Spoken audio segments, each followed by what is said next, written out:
রাত তখন প্রায় ২টা।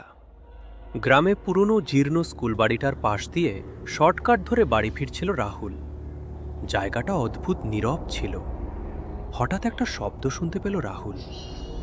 স্কুলের পুরনো লোহার বেলটা নিজে নিজে বাজতে শুরু করল। রাহুল থমকে দাঁড়ালো। এই স্কুল তো 10 বছর ধরে বন্ধ। বেলটাও খুলে ফেলা হয়েছিল। তাহলে শব্দটা কোথা থেকে? বেল থামতেই শুনল একটা ফিসফিস শব্দ। শিক্ষক এলেন, সবাই বেঞ্চে বসো।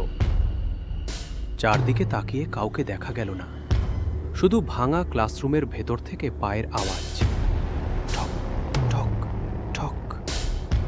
রাহুল শ্বাস বন্ধ করে দৌড় দিতে যাবে, ঠিক তখনক্ষণ পিছন থেকে শিক্ষক সুলভ গম্ভীর গলায় বলল, চলে যাচ্ছ কেন? শেষ পিরিয়ডটা তো এখনো বাকি। রাহুল ঘুরে তাকাতেই দেখল পুরনো করিডোরে দাঁড়িয়ে আছে অর্ধেক জলা মুখের এক মানুষ। তার চোখ দুটো ঠান্ডা, কিন্তু হাসছে। আর পরের মুহূর্তেই টিং, বেলটা আবার বাজল।